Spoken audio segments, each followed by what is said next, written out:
ஒரு பச்சை பசுமையான அற்புதமான காடு. அந்த காட்டில் இருக்கும் எல்லா விலங்குகளும் மிகவும் சந்தோஷமாக வாழ்ந்து கொண்டிருந்தன. அந்த காட்டில் இருக்கும் தண்ணீர் கூட பார்க்க கண்ணாடி போல தெளிவாக இருந்தது. அந்த காட்டின் பக்கத்தில் ஒரு ஆபத்தான ஆயுதங்களை தயாரிக்கும் தொழிற்சாலை இருந்தது. அந்த தொழிற்சாலையில் எப்போதும் இல்லாதபடி ரசாயன கழிவுகளை காட்டில் ஓடும் ஆற்றில் விட முடிவு செய்தார்கள். அந்த தண்ணீரில் ரசாயனம் கலந்த உடனே அதிலிருந்த மீன்களுக்கு மூச்சு விட முடியாமல் போனது. மீன்களெல்லாம் பயந்து திணறின. இதை பார்த்த காட்டு விலங்குகள் அதிர்ச்சியில் உறைந்து போனது. எப்போதும் கண்ணாடி போல தெளிவாக இருந்த தண்ணீர் இன்று மங்கலாகவும் கருப்பாகவும் மாறியிருந்தது. அந்த நேரத்தில் ஒரு குழந்து குரங்கு என்னவென்று தெரியாமல் அந்த ரசாயன கழிவை குடித்தது. குடித்த சில நிமிடங்களிலேயே அது உடல்நலம் குன்றி விழுந்தது. பின்னர் உயிரிழந்தது. அந்த குரங்கின் மரணம் முழு காட்டையும் சோகத்தில் ஆழ்த்தியது. மற்ற விலங்குகளும் அந்த தண்ணீரை குடித்ததால் உடல்நலம் குன்றி அங்குமிங்கும் படுத்து கொண்டிருந்தன. காட்டின் நிலைமை மிகவும் மோசமாகியது. இதற்கு காரணம் எங்கெங்கிருந்து ரசாயன கழிவுகள் ஆற்றில் கலக்கின்றன என்பதை கண்டுபிடித்து அதை தடுக்க வேண்டும் என்று முடிவு செய்து அனைத்து விலங்குகளும் அந்த ஆற்றின் வழியை தொடர்ந்து தேடிச் செல்ல ஆரம்பித்தன. நம்ம காட்டை இந்த மாதிரி நிலைக்கு ஆளாக்கிட்டாங்கன்னா அந்த தொழிற்சாலையில இருக்கிறவங்கள நான் சும்மாவே விடமாட்டேன். நானும் வனத்துறை அதிகாரியும் சேர்ந்து அந்த தொழிற்சாலையை நடத்துறவங்க கிட்ட போய் பேச போறோம். இந்த ரசாயன கழிவுகள்லாம் ஆற்றுல கலக்குது. அந்த தண்ணி முழுக்க காட்டுல பரவுது. அதை குடிக்கிற விலங்குகள் எல்லாருக்கும் உடம்பு சரியில்லாம போகுது, நோய்கள் வருது. நம்ம உடனே அந்த தொழிற்சாலைக்கு போய் மேனேஜர்கிட்ட நிதானமா பேசணும்.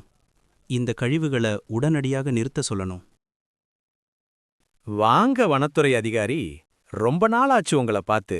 எப்படி இருக்கீங்க? ஆமாம் சார், இது நம்ம காட்டுக்காக செய்ய வேண்டிய கடமை. ஓ, அதுதான் விஷயமா? ஆமா, அந்த கழிவுகளை வெளியே போய் கொட்டுறதுக்கு ரொம்ப செலவாகுது. அதனால தான் இங்கவே கலக்கிறேன். சில விலங்குகள் செத்தா என்ன, விலங்குகள் தானே. நீங்க ஏன் இவ்வளவு கவலைப்படுறீங்க? உங்களுக்கு எவ்வளவு காசு வேணும்னு சொல்லுங்க, நான் கொடுக்கறேன். காசு கொடுத்து இந்த காட்டுல இருக்கிற உயிர்களை வாங்க முடியாது. உடனே இந்த ரசாயன கழிவுகளை நிறுத்துங்க. இல்லன்னா நிறுத்தணும். That'll teach you.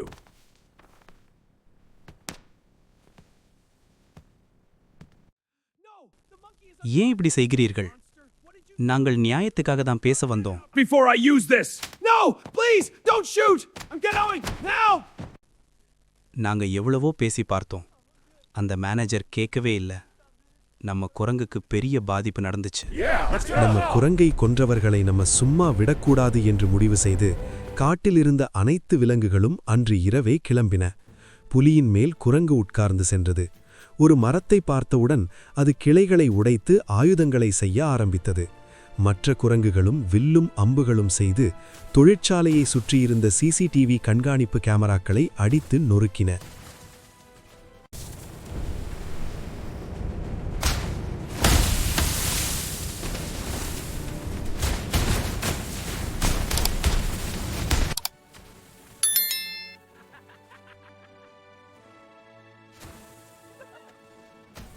பிறகு அனைத்து விலங்குகளும் வேலியை தாண்டி தொழிற்சாலைக்குள் செல்ல முயன்றன. குரங்குகள் மரத்தின் மேல் ஏறி வேலியை தாண்டின. புலியும் காண்டாமிருகத்தின் மேல் ஏறி குதித்து வேலியை தாண்டியது. காண்டாமிருகம் வேகமாக ஓடி வந்து வேலியை மோதியது. அந்த வேலி உடைந்தது. வேலி உடைந்ததும் அனைத்து விலங்குகளும் தொழிற்சாலைக்குள் புகுந்தன.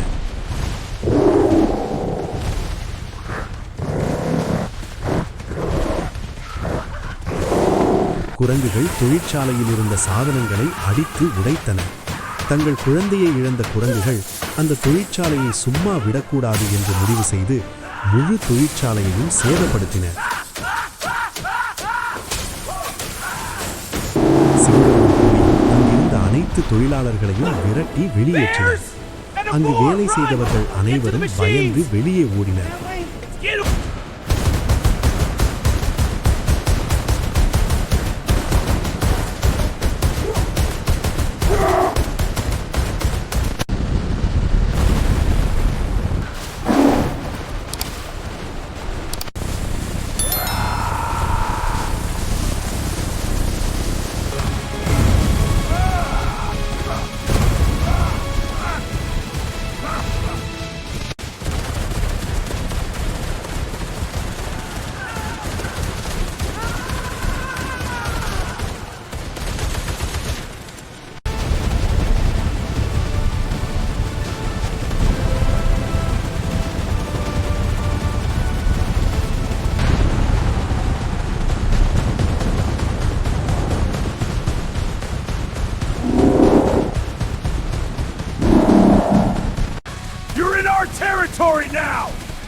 our waste! Hey!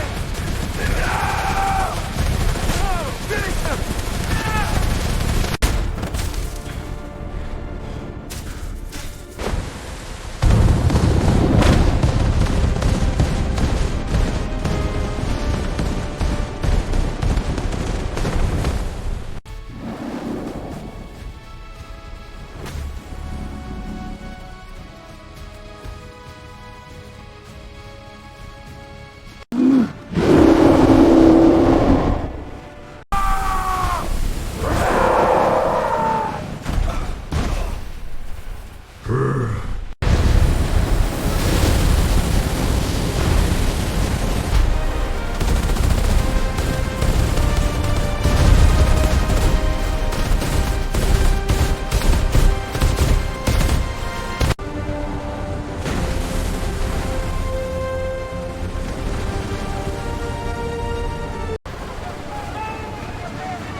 அந்த தொழிற்சாலையில் இருந்த அபாயகரமான ரசாயன கழிவுகளை வெளியே வராதபடி ஆழமாக மண்ணில் புதைத்தன விலங்குகள். That's it, keep பின்னர் அந்த going. We're மேனேஜரை almost தூக்கிக் done. கொண்டு வந்து குரங்கு புதைக்கப்பட்ட இடத்திலேயே அவனையும் புதைத்தனர். கெட்டதை செய்த இடத்தில் நல்லதை உருவாக்க வேண்டும் என்று நினைத்து அந்த இடத்தில் ஒரு விதையை நட்டு ஒரு மரமாக வளர்த்தனர்.